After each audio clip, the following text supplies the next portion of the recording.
ರಾಜ್ಯದ ಹಲವೆಡೆ ಲೋಕಾಯುಕ್ತ ಅಧಿಕಾರಿಗಳು ಬೆಳ್ಳಂಬೆಳಗ್ಗೆ ಅಧಿಕಾರಿಗಳು ಇವತ್ತು ದಾಳಿಯನ್ನು ನಡೆಸೋ ಮೂಲಕವಾಗಿ ಚಳಿ ಬಿಡಿಸುವಂತಹ ಕೆಲಸವನ್ನ ಮಾಡಿದ್ದಾರೆ. ಬಳ್ಳಾರಿ, ಹುಬ್ಬಳ್ಳಿ, ಬೆಂಗಳೂರು, ಕೊಪ್ಪಳ ಸೇರಿದಂತೆ ಹಲವೆಡೆ ತಲಾಶ್ ನಡೆದಿದೆ. ಹುಬ್ಬಳ್ಳಿಯಲ್ಲಿ ಟ್ಯಾಕ್ಸ್ ಆಫೀಸರ್ಗೆ ಲೋಕಾಯುಕ್ತ ಅಧಿಕಾರಿಗಳು ಶಾಕ್ ಕೊಟ್ಟಿದ್ದಾರೆ. ವಾಣಿಜ್ಯ ತೆರಿಗೆ ಉಪನಿರ್ದೇಶಕ ಚೌಹಾಣ್ ಮನೆಯಲ್ಲಿ ಪರಿಶೀಲನೆ ಕಾರ್ಯ ನಡೀತಾ ಇದ್ದು 52 ಲಕ್ಷ ನಗದು, 1 ಕೆಜಿ ಚಿನ್ನ, 3 ಕೆಜಿ ಬೆಳ್ಳಿ ಆಭರಣ ಪತ್ತೆಯಾಗಿದೆ. ದೇವರ ಮಂಟಪವೂ ಕೂಡ ಲಭ್ಯವಾಗಿದೆ. ಬಂಗಾರದ ಗಣೇಶನ ಮೂರ್ತಿ ಸಹ ಪತ್ತೆಯಾಗಿದೆ. ಚಿನ್ನದ ಖಜಾನೆ ಕಂಡು ಲೋಕ ಅಧಿಕಾರಿಗಳೇ ಶಾಕ್ಗೆ ಒಳಗಾಗಿದ್ದಾರಂತೆ.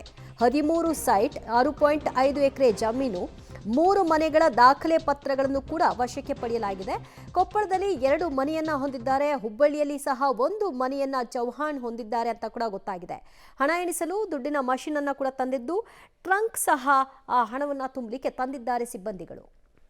ಹುಬ್ಬಳ್ಳಿಯಲ್ಲಿ ನಡೆದಿರುವಂತಹ ಲೋಕಾಯುಕ್ತ ಅಧಿಕಾರಿಗಳ ಶಾಕ್ ಇದು. ಈ ಒಂದು ತಲಾಶ್ ವೇಳೆ ಅಪಾರ ಪ್ರಮಾಣದ ನಗದು, ಚಿನ್ನಾಭರಣ ಪತ್ತೆಯಾಗಿರೋದು ಸ್ಪಷ್ಟವಾಗ್ತಾ ಇದೆ. ಜೊತೆಗೆ ಹಣ ಎಣಿಕೆ ಕಾರ್ಯ ಸಂಜೆಯವರೆಗೂ ಕೂಡ ಮುಂದುವರಿಯುವ ಸಾಧ್ಯತೆ ಇದೆ. ಯಾಕಂದ್ರೆ ಅಷ್ಟು ಕಂತೆಯ ಹಣದ ರಾಶಿಯನ್ನ ತಮ್ಮ ಮನೆಯಲ್ಲಿ ಚೌಹಾಣ್ ಇರಿಸ್ಕೊಂಡಿದ್ರು ಅನ್ನೋದು ಕೂಡ ಗೊತ್ತಾಗಿದೆ. ಬೆಳಗ್ಗೆ 6:30 ಸಂದರ್ಭದಲ್ಲಿ ನಡೆದಂತಹ ದಾಳಿ ಇದು. ಹುಬ್ಬಳ್ಳಿಯ ಇವರ ನಿವಾಸ ಮತ್ತು ಕೊಪ್ಪಳದಲ್ಲಿರುವಂತಹ ಮಗದೊಂದು ನಿವಾಸ, 2 ಕಡೆಗಳಲ್ಲಿ ಏಕಕಾಲದಲ್ಲಿ ತಲಾಶ್ ನಡೆಸಲಾಗ್ತಾ ಇದೆ. ಹಲವಾರು ಕಡತಗಳನ್ನ ಈಗ ವಶಕ್ಕೆ ತೆಗೆದುಕೊಂಡಿದ್ದಾರೆ. ಎಲ್ಲೆಲ್ಲಿ ಇವರು ಮನೆಯನ್ನ ಹೊಂದಿದ್ದಾರೆ, ಜಮೀನುಗಳನ್ನ ಮಾಡಿದ್ದಾರೆ ಮತ್ತು ಕಚೇರಿಗಳನ್ನೇನಾದರೂ ಮಾಡ್ಕೊಂಡಿದ್ದಾರಾ, ಇವರ ಹೆಸರಿನಲ್ಲಿರುವಂತಹ ಆಸ್ತಿ ಪತ್ರಗಳ ಎಲ್ಲ ಪರಿಶೀಲನಾ ಕಾರ್ಯ ಒಂದು ಕಡೆಯಲ್ಲಿ ನಡೀತಾ ಇದ್ರೆ, ಮಗದೊಂದು ಕಡೆಯಲ್ಲಿ ಅವರ ನಿವಾಸದಲ್ಲಿ ಸಿಕ್ಕಂತಹ ಕಂತೆಯ ಹಣ ಏನಿದೆ ಇದು ಕೂಡ ಲೋಕ ಅಧಿಕಾರಿಗಳಿಗೆ ಒಂದು ರೀತಿ ಅಚ್ಚರಿಗೆ ಕಾರಣವಾಗಿತ್ತು ಅಂತ ಗೊತ್ತಾಗ್ತಾ ಇದೆ. ಆದಾಯ ಮೀರಿ ಆಸ್ತಿ ಗಳಿಕೆ ಆರೋಪ ಇವರ ಮೇಲೆ ಕೇಳಿ ಬಂದಿದ್ದು, ಈ ಸಂಬಂಧ ದೂರು ದಾಖಲಾಗಿತ್ತು. ಅದರ ಬೆನ್ನಲ್ಲೇ ಇವತ್ತು ಲೋಕಾಯುಕ್ತ ಅಧಿಕಾರಿಗಳು ಹುಬ್ಬಳ್ಳಿಯ ಮತ್ತು ಕೊಪ್ಪಳದ ಇವರ ನಿವಾಸಗಳಲ್ಲಿ ಏಕಕಾಲದಲ್ಲಿ ದಾಳಿ ನಡೆಸಿದ್ದಾರೆ. ದೃಶ್ಯದಲ್ಲಿ ನೀವು ನೋಡ್ತಾ ಇದ್ರಿ, ಸ್ಕ್ರೀನಲ್ಲಿ ಹೇಗೆ ಕಾಣಿಸ್ತಾ ಇದೆ ಕಂತೆ ರಾಶಿ ಅಂತ. ಮತ್ತು ಅಪಾರ ಪ್ರಮಾಣದ ಚಿನ್ನಾಭರಣ, ನೆಕ್ಲೆಸ್, ಸರ, ಓಲೆಗಳು, ಚಿನ್ನದ ಬಿಸ್ಕೆಟ್, ಬೆಳ್ಳಿಯ ಬಿಸ್ಕೆಟ್ ಮತ್ತು ದೇವರ ಮೂರ್ತಿ ಚಿನ್ನದಲ್ಲಿ ಇರುವಂಥದ್ದು ವಿಘ್ನೇಶ್ವರನದು ಮತ್ತು ಬೆಳ್ಳಿಯ ವಿಗ್ರಹವೂ ಕೂಡ ಪತ್ತೆಯಾಗಿದೆ. ಒಟ್ಟಾರೆಯಾಗಿ ಇದಿಷ್ಟು ಕೂಡ ಅವರ ಹುಬ್ಬಳ್ಳಿಯ ನಿವಾಸದಲ್ಲಿ ಶೋಧ ನಡೆಸಿದಾಗ ಸಿಕ್ಕಿರುವಂತಹ ಆಭರಣಗಳು ಮತ್ತು ಅದಕ್ಕೆ ಸಂಬಂಧಪಟ್ಟಂತಹ ಒಡವೆಗಳು.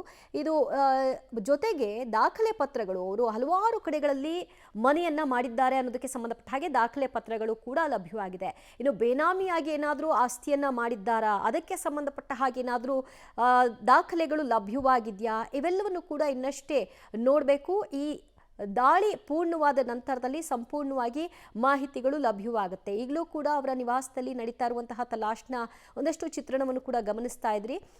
ಒಂದು ಹಣ ಎಣಿಸುವಂತಹ ಮಷೀನನ್ನು ಕೂಡ ಚೌಹಾಣ್ ಅವರ ನಿವಾಸಕ್ಕೆ ತೆಗೆದುಕೊಂಡು ಹೋಗಲಾಗಿದೆ. ಅಲ್ಲಿನ ಸ್ಥಳೀಯ ಅಧಿಕಾರಿಗಳು ಈ ಟ್ರಂಕ್ ಅನ್ನು ಕೂಡ ತೆಗೆದುಕೊಂಡು ಹೋಗ್ಲಿಕ್ಕೆ ಅವರಿಗೆ ಸಹಕಾರವನ್ನು ಕೊಟ್ಟಿರೋದನ್ನ ಗಮನಿಸ್ತಾ ಇದ್ರಿ. ಸ್ಕ್ರೀನಲ್ಲಿ ನೋಡ್ತಾ ಇದ್ರಿ, ಹಣ ಎಣಿಸುವಂತಹ ಮಷೀನ್ ಅನ್ನ ತೆಗೆದುಕೊಂಡು ಹೋಗ್ತಾ ಇದ್ದಾರೆ. ಸುಮಾರು ಲಕ್ಷ ಹಣ ಅವರ ನಿವಾಸದಲ್ಲಿ ಇಟ್ಕೊಂಡಿದ್ದಾರೆ. ಯಾತಕ್ಕಾಗಿ ಈ ಹಣ ಇಟ್ಕೊಂಡಿರೋದು, ಎಲ್ಲಿಂದ ಬಂತು, ಇದಕ್ಕೆ ಸಂಬಂಧಪಟ್ಟ ಹಾಗೆ ಅವರು ವಿವರವನ್ನ ಕೊಡಬೇಕಾಗತ್ತೆ. ಬೆಳಗ್ಗೆ ನಡೆದಿರುವಂತಹ ದಾಳಿಯ ಸಂದರ್ಭ ಚೌಹಾಣ್ ಕೂಡ ಮನೆಯಲ್ಲೇ ಇದ್ರು ಅನ್ನೋದು ಗೊತ್ತಾಗಿದೆ. ಮತ್ತಷ್ಟು ಮಾಹಿತಿ ಕೊಡ್ತಾರೆ ನಮ್ಮ ಪ್ರತಿನಿಧಿ ಸುನಿಲ್. ಅಕ್ರಮ ಆಸ್ತಿ ಗಳಿಕೆ ಪ್ರಕರಣಕ್ಕೆ ಸಂಬಂಧಪಟ್ಟ ಹಾಗೆ ದೂರಿನ ಹಿನ್ನೆಲೆಯಲ್ಲಿ ನಡೆದಿರುವಂತಹ ದಾಳಿ, ಅಚ್ಚರಿ ಮೂಡಿಸುವಂತಹ ಅಂಶಗಳೇನಾದರೂ ಈ ದಾಳಿಯ ಸಂದರ್ಭದಲ್ಲಿ ಕಂಡು ಬಂದಿದೆಯಾ? ನಿಜಕ್ಕೂ ದಿವ್ಯಜ್ಯೋತಿ, 52 ಲಕ್ಷ ರೂಪಾಯಿ ಈಗ ಸಿಕ್ಕಿರುವಂಥದ್ದು. ಇನ್ನೂ ಕೂಡ ಈ ಒಂದು ಹಣ ಎಣಿಕೆ ಕಾರ್ಯ ಮುಂದುವರಿತಾನೇ ಇದೆ. ನಾವು ಬೆಳಗ್ಗೆ ಹೇಳಿದಂತೆ ಕೇವಲ 4 ಲಕ್ಷ ರೂಪಾಯಿದಿಂದ ಆರಂಭವಾದಂತಹ ಈ ಒಂದು ಬೇಟೆ ಈಗ 52 ಲಕ್ಷ ನಗದು ಹಣಕ್ಕೆ ಬಂದು ನಿಂತಿರುವಂಥದ್ದು. ಇನ್ನು ವಿಪರ್ಯಾಸ ಅಂದರೆ ಈ ಕೇವಲ 2 ರೂಮ್ಗಳನ್ನು ಶೋಧನೆ ಮಾಡಿರುವಂಥದ್ದು. ಇನ್ನೂ 1 ರೂಮ್ ಶೋಧ ಕಾರ್ಯ ನಡೀತಾ ಇದೆ.